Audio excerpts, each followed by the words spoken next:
What is shaken? We have a brand new release of our Pinot Noir that we're getting into. This is always kind of interesting dividing line within our wine program because it's not the big reds that we're known for. It's also not the lighter whites and rosés that my wife has been making under the Blair Payton label. It kind of splits the difference between everything. And our Pinot Noir is not the kind of cat lover's Pinot Noir that's out there these days. It's a little bit more restrained, a little earthier, a little spicier. And it's something that for me, very selfishly, it's a style of Pinot Noir that I love to drink, which is why I started making it in the first place. And this 2020 release, and we have talked so much about 2020 and probably too much at this stage. It was a memorable year for all of us. And of course, with the fires that rolled through the area between Napa and Sonoma, it presented some challenges for us. But these grapes, and the beautiful thing about Pinot Noir is that these get harvested pretty early. So all these grapes are already at the winery by the time the fires had started. There was no impact whatsoever from them. So we were really able to make the Pinot Noir that we wanted to make from 2020.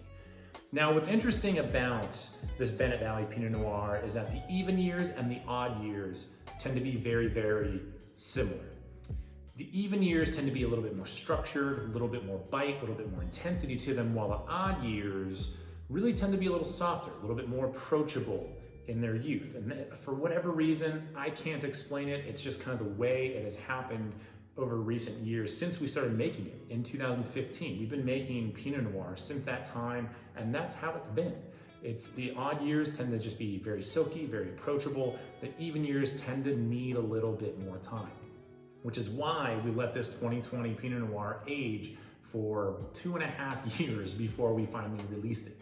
We were initially going to release this almost a year ago. This would have been last fall, September into October of 2022, we were going to release it. We waited until May of 2023 because it just needed more time. And it's the thing that anyone will tell you about Pinot Noir is that it's very finicky. Many of you have heard me describe it as the angsty teenager of winemaking. That's just kind of the way it is. You kind of have to know when to baby it along. You also have to know when to be hands off and let it tucker itself out in a corner. It's just kind of the way Pinot Noir is.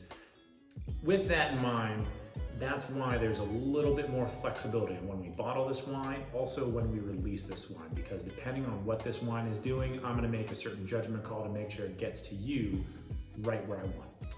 So this 2020 vintage, I'll tell you right out of the gate, if you have any of the 2018, or if you remember the 2018 Pinot Noir, it's borderline identical to that wine. It's a little eerie, actually.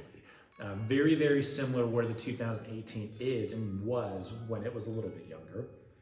Very bright. It has this nice little layer of like toffee and butterscotch from the barrel aging. We use about 30% new French oak on this wine, just enough to give it a little bit of extra complexity, but not overdo it. But it's still backed up by those like raspberry watermelon, like strawberry rhubarb, that very like red fruit, but kind of tart red fruit kind of characteristics on the nose. And there's always that like little dash of like baking spices in there too.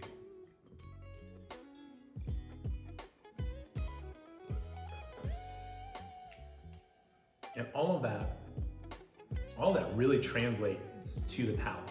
I mean, strawberry rhubarb pie is right where I would throw this. And also because of the cool climate nature of this vineyard, these grapes really don't get super, super ripe, which is why we don't make this big kind of juicy, jammy style of Pinot. It tends to be a little bit more strained. It also has this nice little savory note. Not too long ago, we had some gals who were visiting, they were visiting from Greece, and as soon as they tasted this wine, they knew they could pick out the red flute characteristics, but they also did has like Kalamata olive in there. And I had never thought about this wine having that kind of characteristic, but that kind of like briny, aged, savory kind of thing going on in there, and they nailed it. It has just that nice little touch of it to add some nuance and some real complexity to this wine, which is something that I find just beautiful in it.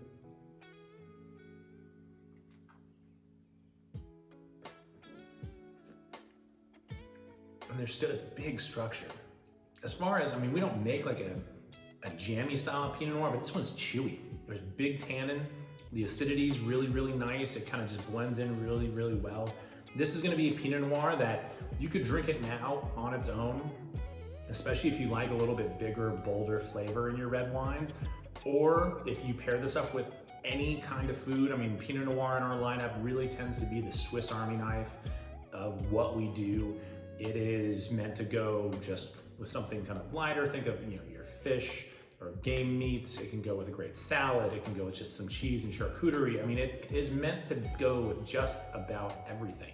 Quite frankly, anytime I'm grilling in the backyard, I finally got, many of you know, I've got one of those big green eggs, and I finally got one of those kind of flat top griddles as well. Anytime I'm using either of those, that's when I break out the Pinot Noir. It's a great backyard barbecue kind of wine. You don't necessarily need that big, smoky, peppery Syrah. Something that's a little bit softer, but still got some nice oomph to it like this will just fit right in, especially on a warm summer day. You can chill this Pinot Noir down a little bit so it's kind of cool, and it gives it this nice, refreshing quality and still provide a really nice, big red wine for you to enjoy. It's gonna be, man, I'm so excited for where this wine's gonna end up. It's so good right now, but as time goes on, it is just gonna get better and better and better. Oh, it's gonna be the good stuff. Well, thank you so much as always for tuning in. Be sure to like, follow, subscribe for more vineyard updates, tasting notes. Be sure to check out our Wind Up podcast, both on YouTube. You can also find it on Spotify, Amazon Podcast, as well as Apple Podcast for all kinds of cool little insider information on the wine industry and what we do out here. So until next time, we'll catch you later.